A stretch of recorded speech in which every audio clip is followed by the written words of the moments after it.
Thank you, thank you, thank you. Elizabeth, thank you. I was doing Meyerowitz, and I didn't know Elizabeth. I'd never seen her. And I see her, this person, sitting on the ground next to a door that leads to the kitchen. And I thought she was someone on the crew, and she was taking too many breaks. And then I realized she was a really great actress, and it's quite an interesting experience through exchanging the words that you're told to say, and you find yourself becoming friends because you feel a person is an artist. And thank you.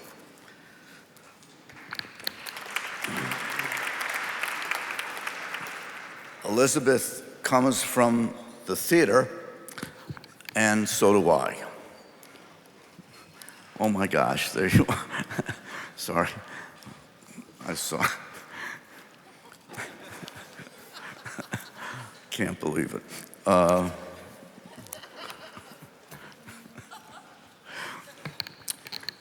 That's another story, right?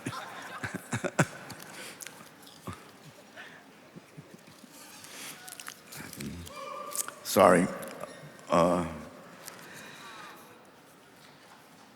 I first studied acting at the Pasadena Playhouse in 1957.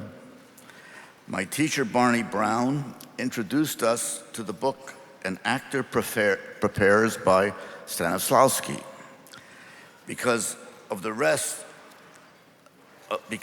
the rest of the teachers thought Barney was a communist. It's true.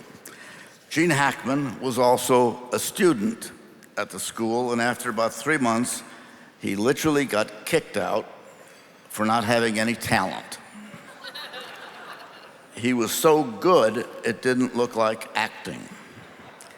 He was going to New York, and he said to me, when you get to New York, come stay with me for a couple of days. So I did. I flew to New York.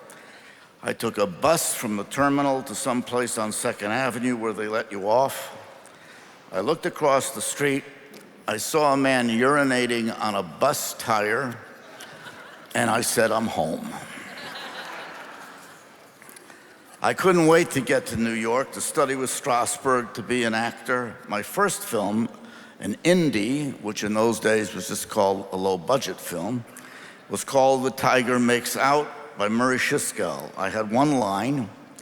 I crossed the street and said to the actress next to me, goodbye, Rosie Krieger, goodbye. When my parents saw the film, they said I was great sitting on the bench in that scene in Central Park. I said, that wasn't me. My scene was crossing the street.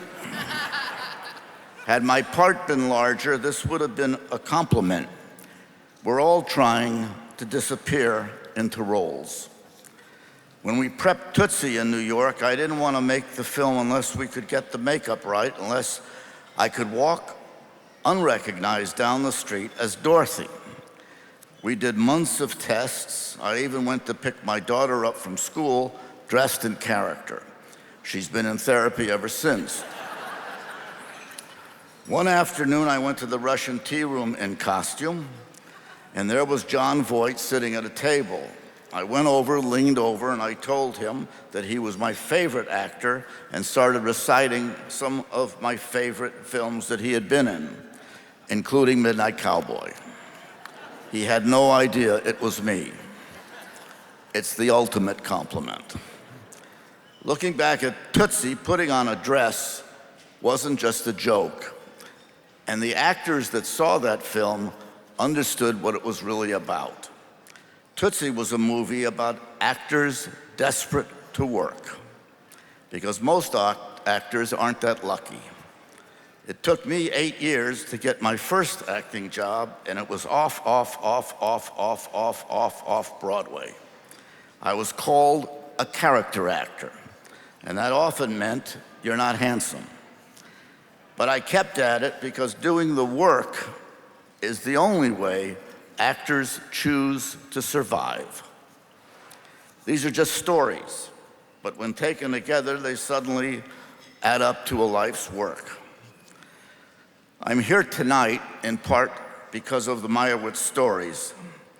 I'd been getting roles offered to me in the last few years as I was nearing 80, where the characters all seemed to be dying of heart failure. And I was told you only have to work 3 days. You're in and out. But this script had a twist. By page 50, I'm in a coma.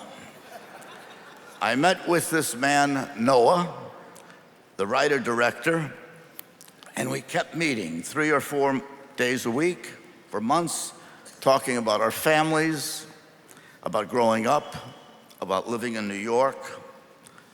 And I, like the actors here, Adam, Ben, and this lovely Elizabeth, knew at one point that we had the pleasure and we were so grateful of working with an artist. I flew to New York all of those years ago, and I took that bus to 2nd Avenue to study with Lee Strasberg.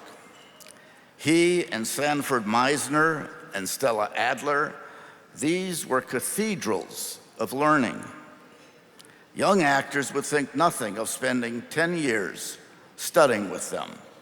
It was like going to med school. This was how you started. But I had no idea this is where I would end up. I'm so grateful for this community and for this honor tonight from the Gotham Awards. I am deeply moved to be in your company. Thank you. One more take, I forgot something. I want to thank Ted Sarandos, who is extraordinary in his passion and is giving birth to these films that we make with such passion that wouldn't have been given birth otherwise. Thank you.